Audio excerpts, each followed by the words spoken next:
જય માતા મિત્રો. તો અત્યારે જે આ ગાય જોઈ શકતા ખૂબ સારા બ્રીડ કેરેક્ટર, પણ વાત એ છે તમે એના વન પેટર્ન જોઈ લ્યો, એનું માથું જોઈ લ્યો, એનું ટૂંકમાં શરીરની આખી બનાવટ એકદમ સ્ટ્રેટ બળ્યો. પણ પરિસ્થિતિ એવી છે કે અત્યારે માણસોમાં જાગૃતતા નથી. આ કોઈ સારા વ્યક્તિ કોઈ પૈસા ખર્ચીને સારી ગાય લઈ આવ્યા છે, બરાબર, પણ AI કરાવી નંદી મહારાજ સાથે નથી રાખતા, એના કારણે થઈ અને આ ગાય બગડી ગઈ છે.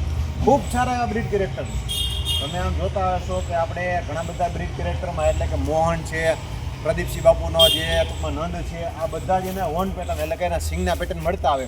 તો તમે આ એના બ્રીડ કેરેક્ટર તમે જોઈ તો માણસો અત્યારે જે લઈ આવે છે, ખાસ કરીને નમ્ર વિનંતી કે તમે જે ગાય રાખો ને એના ભેગો સાથે નંદી મહારાજ કે આજુબાજુમાં નંદી મહારાજ હોય એ પ્રમાણે રાખો તો વાંધો ન આવે. નહીંતર તો આના પરિસ્થિતિ રોડ ઉપર છે, ગાય રખડવાની છે અને તમે ગમે એટલા પૈસા ખર્ચી અને લઈ આવશો તો પણ આની આ જ પરિસ્થિતિ સર્જાવાની છે. એટલે ખાસ કરીને જાગૃતતા, તમે ગાય પ્રત્યે તમારો અનહદ પ્રેમ છે એમાં ના નહીં, પણ ખાસ કરીને ગાય છે એ ખીલે બાંધે તમારી સચવાય નહીં, અને એને તમારે ગાયને ગૌધણ એટલે કે ધણમાં એટલે કે ક્વોન્ટિટીમાં રાખ્યો હોય તો નંદી મહારાજ રાખવો પડે. 4 ગાય કે 5 ગાય હોય કે આજુબાજુમાં 1 ગાય હોય તો ગમે એની આજુબાજુમાં નંદી હોય એના સંપર્કમાં આપણે રહેવું પડે, અને જ્યારે એનો મેટિંગ ટાઈમ હોય ત્યારે આપણે નંદી મહારાજ સાથે જ ભેગો કરવો પડે.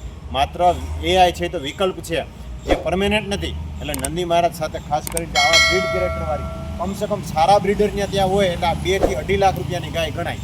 તો આવા નવા વિડીયો જોવા માટે આપણા ચેનલને સબસ્ક્રાઈબ કરજો અને ખાસ કરીને લાઈક કરજો અને વિડીયોને શેર કરજો. જય ગૌ માતા.